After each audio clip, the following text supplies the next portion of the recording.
14 साल का भांजा घर का सौदा ला कर देता तो रोज उसमें 20 रुपए की फिटकरी भी ले आता।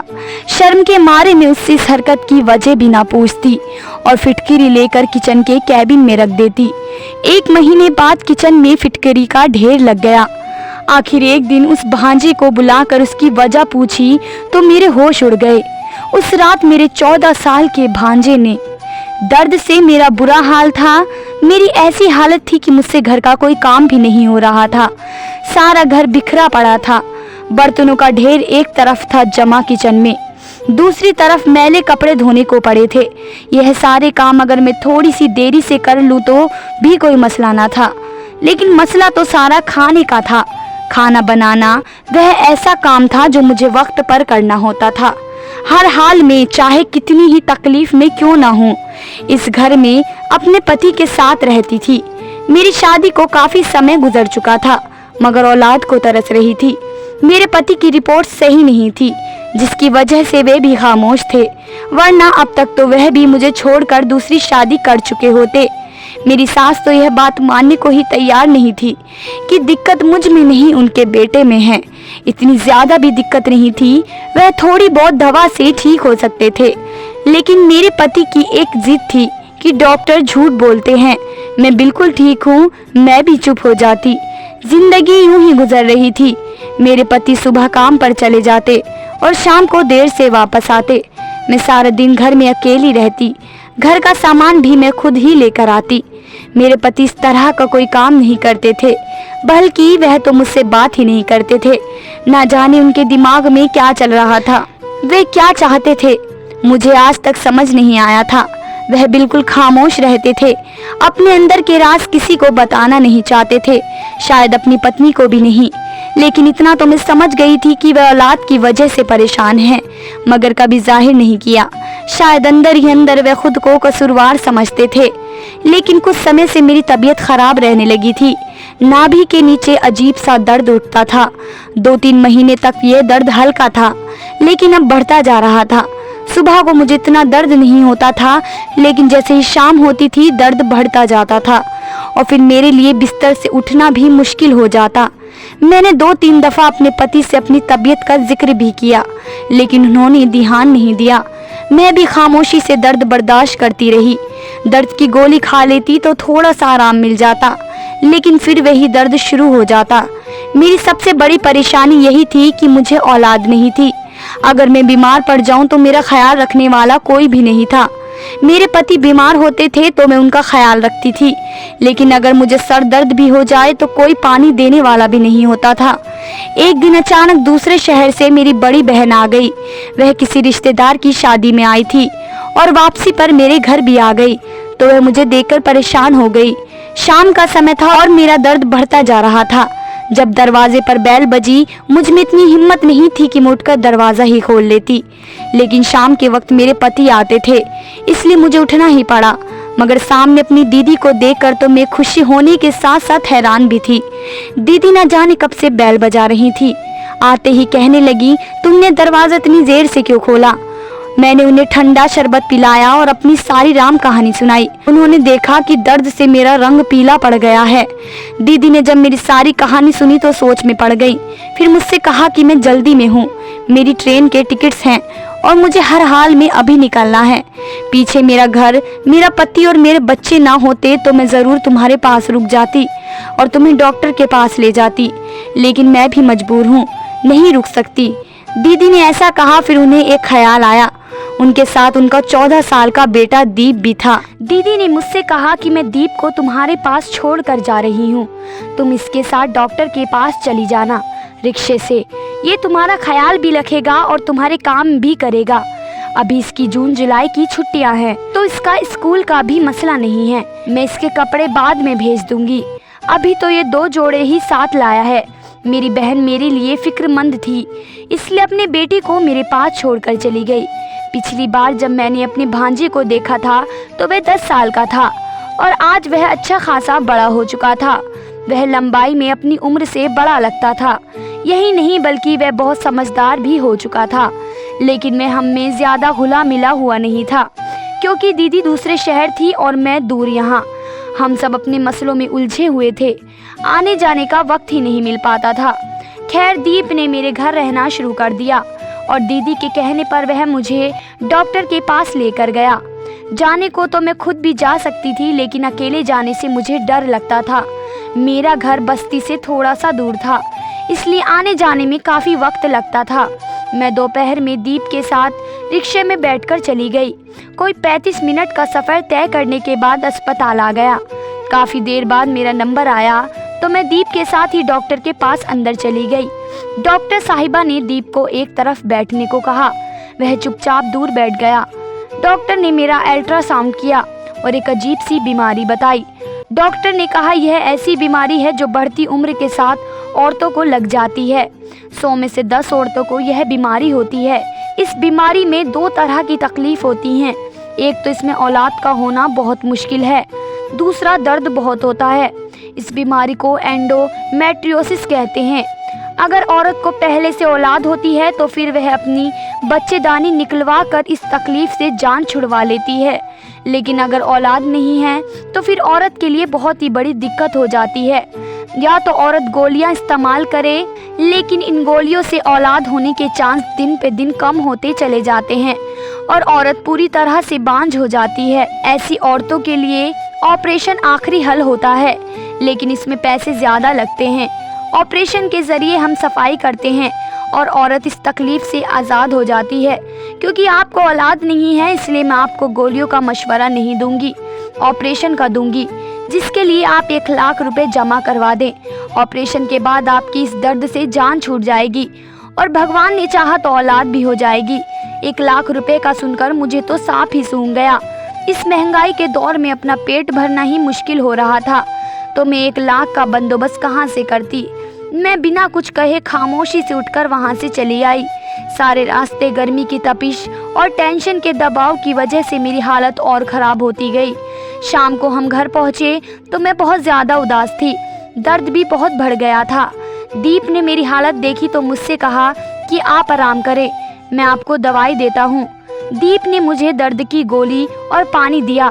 मैं लेट गई, लेकिन मेरे दिमाग में यही था कि खाना बनाना है, घर के काफ़ी काम हैं। मैं दर्द में भी आराम नहीं कर पा रही थी। शाम की चाय भी बनानी थी। उन्हीं सोचों में गुम थी कि दीप चाय का कप लेकर मेरे कमरे में आया। उसने मेरे सामने चाय रखी और खामोशी से वापस चला गया। मैंने चाय पी तो मेरे दर्द को बहुत आराम मिला। मैंने पहले भी सुना था कि पेट में दर्द हो तो कोई गर्म चीज़ पीनी चाहिए। फिर मुझे याद आया कि किचन में बर्तन पड़े हैं धोने के लिए। मैं आराम से उठकर किचन की तरफ गई तो देखा कि दीप ने वह बर्तन धो दिए हैं।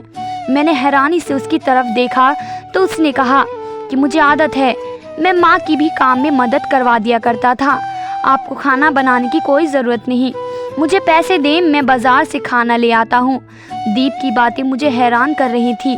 वह छोटा सा बच्चा किस कदर समझदार था, जैसे कि कोई 20-22 साल का लड़का हो। कुछ बच्चे वक्त से पहले ही समझदार हो जाते हैं, दीप भी उन्हीं में से एक था। मैंने कहा कि नहीं, मेरे पति को बाज़ार का खाना पसंद नहीं है, मुझे हर हाल में घर ही बनाना है, तुम बस मुझे सामान ला कर दे दो। मैंने उसे पैसे दिए और वह सौदा लेने चला गया। थोड़ी देर बाद वह वापस आया तो मैंने सामान चेक किया, सब पूरा था, लेकिन अजीब सी चीज़ थी जो सामान के साथ ही थी।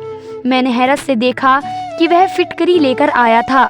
मैं सोच में पड़ गई कि वह ये क्यों लाया है, लेकिन मैंने उससे कुछ नहीं पूछा। मुझे लगा कि वह गलती से ले आया है, लेकिन यह एक बार नहीं हुआ, रोज़ाना ही अब ऐसा होने लगा था।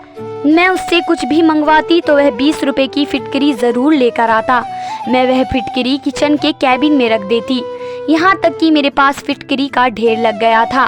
दीप मासूम सा लड़का था और मुझ में इतनी हिम्मत नहीं हो रही थी कि मैं उससे यह पूछ सकूं कि वह आखिर यह फिटकरी सामान के साथ क्यों लेकर आता है। अगर यह एक बार होता तो मैं सोचती कि गलती से हुआ है, लेकिन रोज़ाना ही ये सब हो रहा था। दीप के आने से सिर्फ मुझे ही नहीं बल्कि मेरे पति को भी आसानी हो गई थी। उन्हें भी अगर कुछ मंगवाना होता तो वह दीप को भेज देते थे, वरना पहले तो वे ऑफिस से थके हुए आते थे और कोई काम आ जाता उन्हें खुद ही दुकान पर जाना होता था, जो कि उनके लिए बहुत ही बड़ा मुश्किल का काम था। बेऔलाद जोड़ों का दर्द शायद ही दुनिया में कोई समझ सकता हो कि वह किस तरह की जिंदगी गुजार रहे होते हैं। मेरे पति में तो कोई कमी थी, लेकिन अब मेरे अंदर भी तरह तरह की बीमारियां पैदा हो गई थी और मेरे पास ऑपरेशन के लिए पैसे नहीं थे और गोलियां मैं खाना नहीं चाहती थी। जहां दीपक ने हम दोनों को पति पत्नी के लिए इतनी सारी आसानियां कर दी थी, वहां पर एक बहुत बड़ा मसला भी मेरे लिए खड़ा कर दिया था और वह मसला था फिटकरी का मसला। मैंने सुना था कि फिटकरी को औरतों की काफ़ी बीमारियों के लिए इस्तेमाल किया जाता है। इसी वजह से मैं शर्म के मारे अपने भांजे से पूछ नहीं पा रही थी कि वह फिटकरी क्यों लेकर आता है। क्या उसने मेरी और मेरी डॉक्टर की बातें सुन ली थी? मैं यही सोच सोच कर थक चुकी थी। दिल करता था उससे मना करूं कि यह चीज़ ना लेकर आए, लेकिन मैं कुछ भी नहीं कह पा रही थी। एक दिन मैंने हिम्मत करके दीपक से फिटकरी के बारे में सवाल किया तो उसने मुझे ऐसी बात बताई कि मैं हैरान रह गई। मैं वापस अपने कमरे में आ गई और दीप की बातों को सोचती रही। इसका मतलब कि वह रात को हम दोनों पति पत्नी की बातें सुनता था। मुझे ऐसी बात बताई गई कि मैं हैरान रह गई। मैं वापस अपने कमरे में आ गई और दीप की बातों को सोचती रही। मुझे अजीब सी शर्मिंदगी ने घेर लिया था। मैं दीपक की बात सुनकर इस कदर शर्मिंदा हो गई थी कि मेरा दिल कर रहा था कि ज़मीन फट जाए और मैं इसमें समा जाऊं। मेरे दिमाग में भी नहीं था कि वे मेरे ऐसे राज को जान जाएगा जिसे मैं सबसे छुपाती थी। उसने मेरे और पति की बातें सुन ली थी, इसलिए वह मुझे रोज़ाना फिटकरी ला कर देता था, लेकिन कहने की हिम्मत नहीं कर पाता था कि मैं इसे इस्तेमाल करूं। मैंने कमरे का दरवाज़ा बंद किया और फूट फूट कर रोने लगी। शर्म से मेरी ऐसी हालत थी कि काटो तो बदन में खून नहीं। एक तरफ औलाद की परेशानी थी तो दूसरी तरफ यह मसला। यह ऐसी शर्म की बात थी कि मेरे भांजे को मुझसे करते हुए शर्म आ रही थी और मुझे उससे पूछते हुए थोड़ी देर बाद दीपक ने दरवाज़ा खटखटाया। उसने मुझसे कहा कि वह सुबह वापस जा रहा है, अब और यहाँ नहीं रह सकता। मैंने कुछ ना बोला। मैं इतनी शर्मिंदा थी कि उसे यह तक ना कह सकी कि रुक जाओ। सुबह दीपक वापस चला गया। उसके यहाँ होने से मुझे जहाँ बहुत सारी आसानियाँ थीं, वहाँ पर बहुत सारी परेशानियाँ भी जन्म देते जा रही थी। मैं किचन में चली गई और उस फिटकरी के ढेर को डिब्बे से निकाला। मुझे दीपक की बातें याद आने लगी तो अजीब सा एहसास हुआ। मेरा दिल किया कि मैं ये सब बाहर कचरे में फेंक दूं, लेकिन फिर सोचा कि वह ये सब मेरी भलाई के लिए कह रहा था। कौन सा उसने कुछ गलत कहा था? मैंने एक फिटकरी उठाई और नहाने के पानी में डाल दी। थोड़ी देर बाद वह घुल गई तो मैंने उससे स्नान किया। मैं काफ़ी दिनों तक फिटकरी वाले पानी से स्नान करती रही और मेरी बीमारी ख़त्म होती चली गई। मेरी यही बीमारी थी कि मुझ में बहुत ज़्यादा बदबू थी। मैं अकेली रहती थी, इसलिए कोई इस बदबू को ज़्यादा महसूस नहीं कर पाता था कि मेरा पति तो मेरे साथ रहता था। मैं खुद को साफ़ सुथरा रखने की कोशिश करती थी, लेकिन यह एक बीमारी थी। रोज़ाना फिटकरी वाले पानी से नहाने के बाद मेरी यह बीमारी आहिस्ता आहिस्ता दम तोड़ती चली गई और मेरी ज़िंदगी आसान हो गई, क्योंकि रोज़ाना रात को मैं अपने पति के ताने सुनती थी जो मुझे यही कहता था कि मुझसे बहुत ज़्यादा बदबू आती है। एक रात मेरा पति इसी तरह की बातें मुझसे कर रहा था कि दीपक ने सुन लिया और उसने बताया कि उसके बाद रोज़ाना वह फिटकरी लेकर आता था ताकि मैं उससे नहाकर इस बीमारी से जान छुड़ा सकूं। दीपक ने बताया कि उसके दोस्त को यही बीमारी थी और रोज़ाना नहाने के बावजूद भी उसकी बदबू नहीं जाती थी और उसकी ज़िंदगी तबाह होकर रह गई थी। वह दोस्तों में बैठने के काबिल नहीं रहा था। हम सब भी उससे दूर ही रहते थे उसकी बदबू की वजह से। फिर किसी वैद्य ने मेरे दोस्त को फिटकरी वाले पानी से नहाने का मशवरा दिया। जैसे ही मेरे दोस्त ने फिटकरी वाले पानी से नहाना शुरू किया तो उसकी यह बीमारी ख़त्म हो गई। दीप की बातें सुनकर मैं बहुत शर्मिंदा हुई थी। मुझे हकीकत में रोना आ गया था और मैं काफ़ी देर तक रोती ही रही, लेकिन जब मैंने उसकी लाइव फिटकरी से नहाना शुरू किया तो मेरी ज़िंदगी आसान हो गई। मैंने महसूस किया कि मेरे पति की बदबू वाली शिकायत ख़त्म हो गई थी। मैं हैरान थी कि कैसे वह मेरा मसला समझ गया और उसने मेरी मदद की, वरना मुझे तो महसूस हो रहा था कि मेरी औरतों वाली बीमारी के बारे में उसे खबर हो गई है और इसलिए वह फिटकरी लाकर मुझको देता है। इसी शर्मिंदगी की वजह से मैं उससे सवाल तक नहीं कर पा रही थी। लेकिन दीपक के चले जाने के बाद मुझे ऐसा महसूस हुआ कि ज़िंदगी में औलाद का होना कितना ज़रूरी है और औलाद के बगैर ज़िंदगी कितनी मुश्किल होकर रह जाती है। मैंने अपनी सोने के कंगन अपनी इलाज के लिए बेच दिए और ऑपरेशन करवा कर उस दर्द से भी जान छुड़वा ली। फिर मेरी दीदी ने मुझसे बात की। उन्होंने कहा कि उन्होंने वैद्य जी से दवाई ली है जो मुझे अपने पति को रोज़ाना रात को दूध में मिलाकर देनी है। मेरे लिए आसानी हो गई क्योंकि मेरे पति को सोने से पहले गर्म दूध का गिलास पीने की आदत थी। मैंने खुद भी दवाई ली और अपने पति को भी उसको बताए बगैर दूध में दवा मिलाकर देती रही। 6 महीने इस्तेमाल करने के बाद मुझे पता चला, मुझे यकीन नहीं आ रहा था कि मैं माँ बनने वाली हूँ। मसला इतना बड़ा नहीं था, सिर्फ मेरे पति को थोड़ा सा इलाज करवाना था जिसके लिए वो तैयार नहीं हो रहे थे। लेकिन ईश्वर ने मेरी झोली भर दी है और मुझे बेटा दिया। मेरे पति ने मुझसे कहा कि वह समझ गए थे कि मैं उन्हें दूध में दवा मिला कर देती हूँ। उन्होंने वे दवा देख ली थी, इसलिए खामोशी से लेते रहे, क्योंकि दीप के जाने के बाद उन्हें भी एहसास हो गया था कि औलाद के बगैर इंसान की कोई ज़िंदगी नहीं और औलाद कितनी ज़रूरी है ज़िंदगी के लिए। मेरे पति ने कहा कि वह अपनी मर्ज़ी और खुशी से दवा लेते रहे क्योंकि उन्हें भी औलाद चाहिए थी। तो दोस्तों, आपको हमारी कहानी कैसी लगी हमें बताएं।